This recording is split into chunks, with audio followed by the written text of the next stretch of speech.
Assalamualaikum warahmatullahi wabarakatuh. Pertama-tama, marilah kita panjatkan puja dan puji syukur kehadirat Allah yang Maha Esa yang telah memberikan kita rahmat dan hidayahnya. Kedua kalinya, salawat serta salam semoga tetap tercurahkan kepada junjungan kita, Nabi besar Nabi Muhammad SAW. Yang saya hormati, Bapak Tulus Puguh Wicaksono selaku Guru Informatika. Kami akan membawakan materi mengenai sistem komputer. Dimulai dari saya, Nur Isra Fitri Mufiro, absen 25. Saya Lintang Putri Bella Maharani, absen 16. Saya Ahmad Dafazul Karnain, absen 1. Saya Rakam Nita, absen 27. Saya Helena Freta Ilami, absen 13. Saya Disa Arista, absen 5. Saya Citra Ayu Mustika, absen 4. Nah, jadi apa sih yang disebut dengan sistem komputer?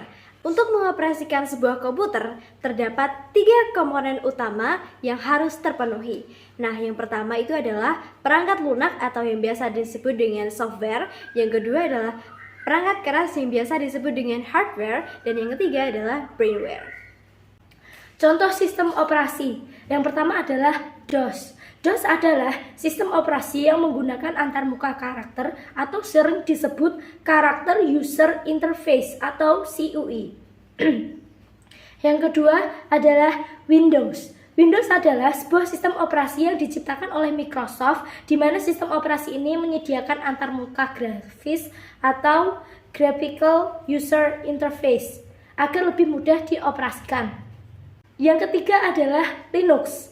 Linux adalah sebuah sistem operasi berbasis Unix yang merupakan hasil pengembangan freeware dan open source. Linux adalah salah satu sistem operasi paling andal, aman, dan dapat dipercaya. Baik, selanjutnya di sini saya akan menjelaskan tentang bagaimana cara menghidupkan komputer. Langkah-langkahnya yaitu, yang pertama adalah pastikan komputer terhubung dengan sumber daya listrik. Yang kedua yaitu tekan tombol power pada casing CPU dan monitor. Yang ketiga, tunggu hingga muncul tampilan login pengguna. Keempat adalah pilihlah salah satu pengguna dan jika diminta password, maka masukkan password yang sesuai. Langkah kelima yaitu tekan tombol enter dan yang keenam adalah tunggu sebentar hingga tampilan Windows ditampilkan. Dalam proses menghidupkan komputer pasti ada booting. Di sini saya akan menjelaskan apa pengertian dari booting. Booting merupakan proses pembacaan seluruh hardware dan software pada sistem komputer saat komputer pertama kali dihidupkan sampai komputer siap untuk digunakan. Dalam booting ini terdapat beberapa jenis booting. Yang pertama adalah cold booting, kedua adalah hard booting, ketiga adalah warm booting, yang keempat adalah rebooting, yang kelima adalah soft booting.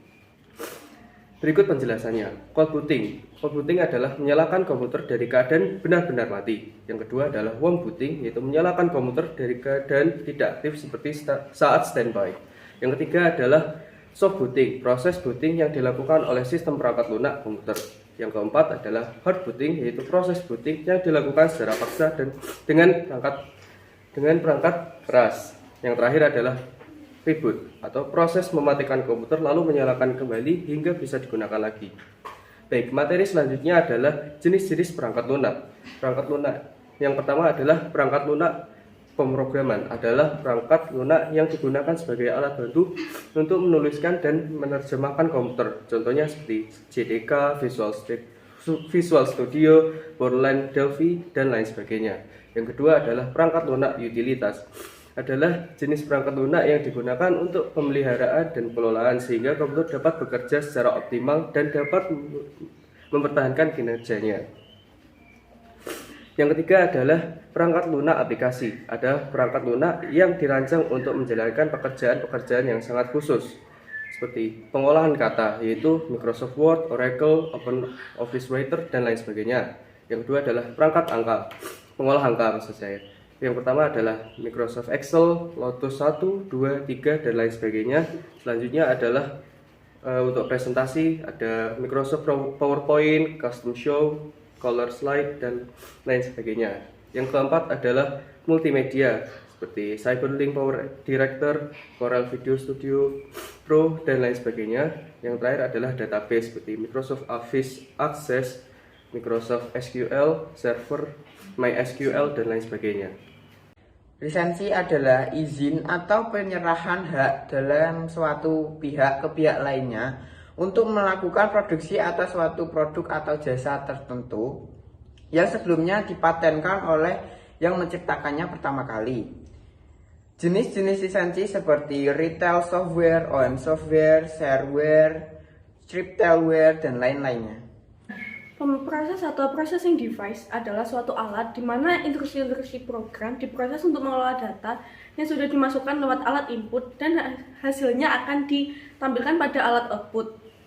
Adapun jenis alat-alat proses yang digunakan komputer untuk mengelola data. Yang pertama ada prosesor, yang kedua ada RAM atau Random Access Memory, yang ketiga ada papan induk atau mainboard, yang keempat ada kartu VGA atau Video Graph Array Card, yang kelima ada kartu suara atau sound card. Output device atau biasa yang kita sebut dengan perangkat keluaran yaitu peralatan yang menyajikan informasi dari komputer yang bisa berupa tampilan di layar monitor, gambar tercetak, suara yang dihasilkan oleh speaker, dan lainnya. Ada beberapa perangkat keluaran yaitu yang pertama monitor. Layar monitor berfungsi untuk menampilkan hasil pengolahan data dari komputer seperti gambar, teks, grafik, dan lain sebagainya. Jadi saat kita mengolah suatu data menggunakan komputer, kita bisa melihatnya dengan perangkat keluaran yaitu monitor. Nah, yang kedua printer. Printer ini berfungsi untuk mencetak gambar, foto, dokumen dalam bentuk media kertas. Yang ketiga speaker. Speaker adalah alat untuk menghasilkan suara dari komputer seperti musik, percakapan di film, atau efek suara lainnya. Jadi saat kita memutar video atau musik, kita membutuhkan perangkat tambahan atau perangkat keluaran berupa speaker. Yang keempat, LCD proyektor. LCD proyektor ini berfungsi untuk menampilkan video, gambar, atau data dari komputer ke sebuah layar atau permukaan datar seperti tembok. Jadi saat kita menggunakan LCD proyektor ini, kita dapat menampilkan gambar, video, ataupun data di permukaan datar dengan lebih besar sehingga dapat dilihat oleh banyak orang. Jadi perangkat keluaran ada 4, yaitu satu monitor, yang kedua printer, yang ketiga speaker, dan yang terakhir yaitu LCD proyektor. Di sini saya akan menjelaskan apa itu input device atau perangkat masukan. Perangkat masukan adalah peranti yang mengirimkan data ke komputer untuk diolah. Di dalam input device terdapat beberapa perangkat. Yang pertama ada mouse atau tetikus. Mouse atau tetikus digunakan untuk menggerakkan dan mengatur posisi kursor di layar komputer. Yang selanjutnya ada tunjuk atau poin. Posisikan mouse akan menunjuk ke suatu objek antarmuka di layar komputer. Yang selanjutnya ada klik kiri atau left click, menekan tombol mouse sekali dan segera melepaskannya. Yang selanjutnya ada klik ganda atau double click, menekan tombol mouse 2 kali berurutan dengan cepat tanpa menggeser mouse. Klik kanan atau right click, klik kanan dapat disatukan 1 kali untuk menampilkan menu tertentu. Yang terakhir ada seret atau drag, digunakan untuk memindahkan suatu objek antarmuka seperti gambar, icon, teks, dan sebagainya. Perangkat selanjutnya ada keyboard. Keyboard atau papan tombol adalah alat yang memungkinkan penggunanya untuk memasukkan karakter ke dalam komputer. Karakter tersebut berupa huruf, angka, dan simbol. Di dalam keyboard terdapat jenis-jenis. Yang pertama ada keyboard Dvorak, yang kedua ada keyboard Klockenberg, yang ketiga ada keyboard Maltron, yang terakhir ada keyboard virtual. Dan perangkat selanjutnya ada perangkat scanner. Scanner digunakan untuk memindai dan menyalin data dari kertas berisi grafik, gambar, foto, atau tulisan menggunakan alat pembaca optikal data reader. Cara kerja scanner adalah dengan menempatkan sebuah objek di atas kaca scanner yang kemudian akan dibaca oleh optical data reader. Perangkat selanjutnya ada joystick. Joystick digunakan sebagai pelengkap untuk memainkan permainan atau game video yang menggunakan lebih dari 1 tombol. Joystick digunakan untuk menggerakkan kursor pada layar permainan. Di dalam joystick terdapat beberapa elemen,